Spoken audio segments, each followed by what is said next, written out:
Hello everyone, it's Ruby here today, and I thought I would do my wrap-up video for May. I'm quite proud of how many books I read this month because I had set a goal of 4 books for the month of May. I had mentioned this in a TBR video, and I had basically explained that I just got out of university, out of my second year of university, and I'm trying to get myself back into reading novels and popular science and that sort of thing. And so I wasn't quite sure how many books I'd be able to read, and sort of just gave myself that goal. What ended up happening is that I went to the UK and I had quite a bit of time to read on the plane and in road trips and things like that. So not only did I finish them, but I also bought a lot of books and finished a couple of those as well. Now, if anybody wants a full review of them, just comment down below. I thought about reviewing 1 or 2 of them, and I have reviewed, I think, 2 of them already, but I kind of figured if I was doing a wrap-up video that it would be kind of redundant to talk too much about some of them, and some of them are pretty popular, so I feel like everybody and their dog has sort of done these sorts of reviews as well. So, but just let me know down below. Maybe I'm completely off on what people would like to see. Okay, so I'm going to start by talking about the ones that I had talked about in my TBR video. So just off the pile, the first one is The Reader by Bernhard Schlick. So this is about sort of a reflection about this man when he was a boy at 15 years old, I guess, and he falls in love with an older woman, and he later finds out that she was an SS soldier. And the whole point of this book, according to the author, had been a way of explaining sort of the moral ambiguity during and after World War II in Germany, because there had been so many people who had been part of, the Nazi Party and part of that sort of general thing that happened in World War II.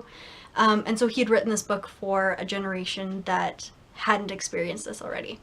And keeping that in mind, I liked it. I liked sort of that feeling of not knowing how to feel, and I feel like he definitely got across sort of what the main character was feeling during this time. But in general, I didn't really like his writing style very much. He was very succinct, and he left out a lot of details. Not the best book I've ever read, but definitely one that I would recommend for anybody who's interested in this sort of thing. The next 2 kind of go together, and that is The Girl Who Played with Fire and The Girl Who Kicked the Hornet's Nest by Stieg Larsson. I had been unsure about these books because they're absolute tomes. Like, look at, there's so many pages. And I had liked the first one quite a bit, The Girl with the Dragon Tattoo, and I remembered reading that book actually last year around the same time. I remembered liking it, The Girl with the Dragon Tattoo, and I remembered reading that book actually last year around the same time. I remembered liking it, but I was still pretty unsure. I didn't know what these would be like, and I knew that there would be a lot of reading ahead of me. In reality, I absolutely loved them. I remembered why this sort of series had stuck in my head, and yeah, it was excellent. His writing is sort of weird. It's very detail-oriented. It gives you a lot of details about main characters that you don't really need to know, like when they eat supper or when they go to bed, that sort of thing. But I found that, especially after the first book, it became almost cozy, sort of, because it was just a style of writing. Like, it was just his style, and you knew when you were reading it that it was Stieg Larsson, and some of the characters can be confusing because you'll introduce a character and you'll be like, oh yeah, it's just an investigator, it'll be fine, I don't need to know this person. And then you find out that they're main character for most of the book, and that there's alternative people that they're also talking to, and it becomes this big complex web of people. So I loved the storyline, I loved how it was written, I loved why it was written, I loved all those sorts of things, but you kind of had to get past sort of his very sort of anal retentive way of writing. The last one is Before Watchmen. This is a prequel of Watchmen by Alan Moore. It is not written by Alan Moore, nor is it illustrated by David Gibbons, who did Watchmen, but because DC owns the rights to the story, I think they just decided to do a prequel. I'm very iffy about this book just because it's not Alan Moore, you know?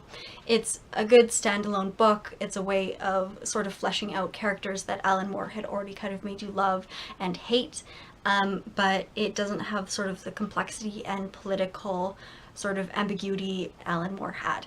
And I'm actually going to do a full video, I think, on Alan Moore and on 4 of his major graphic novels for anybody who's interested, so you guys have to stay tuned for that. The Girl in the Road by Monica Byrne, that was a book that I actually did a full book review on, which I will link down below.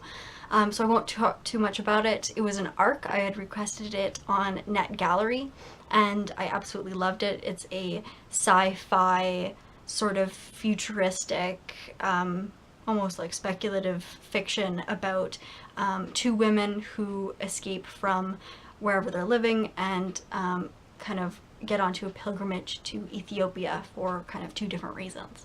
And there's a lot of futuristic technology, and the author was actually has a degree from MIT and stuff, so it kind of feels very legit, and it is definitely a book that you would love if you liked Margaret Atwood or Neil Gaiman. I also have Fangirl, which I also did a book review for. I was very iffy about this book because it was just very young adult, and I'll also put that book review down below. But there was a lot of hype around this book, and so I figured I might as well read it and buy it and figure out what it's all about. And instead it was just sort of normal. It was for my generation and about my generation and about fan fiction and fangirling and the fandoms that have resulted in the past couple of years. But it wasn't really a major component to the plot, and so yeah, it's okay. Then I have, and I actually mentioned this in a haul, I mentioned the next 3 in a haul actually. This is Harry Potter on Location. I bought this in Oxford, I think. This is a fan-made guide to all of the locations that were filmed in Harry Potter, or the ones that were most easily accessible to other people. This is by J.P. Saperity, and it's really useful. It's a little bit boring, like it's sort of like history about the area and then sort of the connections to other movies and things, so it's not gripping or exciting, but it's definitely something to read if you're visiting England or Scotland or Wales and you're a Harry Potter fan. And I definitely enjoyed it, because I actually found some places that I'd visited before and not realized that it was connected to the Harry Potter films. Then I have The Tales of Beetle the Bard. So this book is the book that I was ashamed to admit that I hadn't read before. It is a companion piece that came out after Deathly Hallows, and it is basically just the children's fairy tales that were talked about in the Deathly Hallows, and as well as footnotes from Dumbledore and J.K. Rowling. And it's just really cool. It's like a fictional book talking about wizard culture and historians and that sort of thing, which is the main reason that I sort of like Harry Potter, because those things are left open so you can kind of speculate, and hopefully later in Pottermore and maybe in her encyclopedia that she's been writing for about 7 years, she will talk more about these sorts of things. So definitely loved this one. Then I also have This Is Edinburgh. I mentioned this in the haul. It took about 5 minutes to read, so there's not much to say about it, but it's a gorgeous picture book that I got in Edinburgh, and it is about Edinburgh. This is Edinburgh by M. Sask. It just kind of talks about the main things that you can see in Edinburgh and the different things about it. And it's very gritty, sort of, and it reminded me very much of Edinburgh, because you can see sort of like the rocks and stuff of Edinburgh Castle, and yeah, just generally things that I had experienced myself, and so I could get a sort of like art piece that reminded me of the great trip that is Scotland. This is also a series, as far as I can tell, of all the different sort of major cities in the world. And so I'm thinking about actually getting the ones that are related to the cities that I've already visited, like New York or London.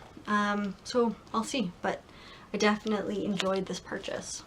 Last but not least is one that I haven't mentioned in a haul or in any sort of book review. This is Dolly by Catherine Ingram. This was a book that was actually mentioned by Sarah Churchill, who has a booktube channel, which I'll link down below as well. She had gotten all 4 in the series, I believe, which includes like Pollock and stuff. But it's basically just a awesome sort of book about their lives and that sort of thing. And the thing I loved about it was that they didn't just say like, oh, he's a magnificent artist and he changed art, but they also talked about how sort of arrogant he was and egotistical, and included some excerpts from his diary about him talking about that sort of thing. And so they definitely didn't raise him above to what you would kind of expect in like textbooks or that sort of thing. And it's an absolutely beautiful book because it has like cardboard cover, and then on the inside you have like these amazing illustrations. So you have like the map of where he grew up, has like some of his illustrations of places that he's lived, like that, and it also has like when he changed his wardrobe to match his personality and what was fashionable at the time, because he changed himself into a dandy. And then yeah, you also have some of his artwork. So it definitely gives you like a visual experience about him, and that's my favorite thing ever because of a visual memory. And so it sort of made me understand a little bit more about Dolly, which I think is definitely a plus. So that is everything. That was a really long video. So if you have any questions, comments, concerns, that sort of thing about any of the books that I presented, or you have any ideas for future videos, I do have a couple lined up, but if you want any sort of book reviews or anything like that, you can comment down below. I make videos every Tuesdays and Fridays, so you'll see another video from me on Tuesday. And I also have Tumblr, Twitter, Instagram, Google+, and Goodreads, which I have linked down below as well. So if you want to add me on any social media site, you can do that. And so thank you for watching, and hopefully this was interesting, and I will talk to you on Tuesday. Goodbye.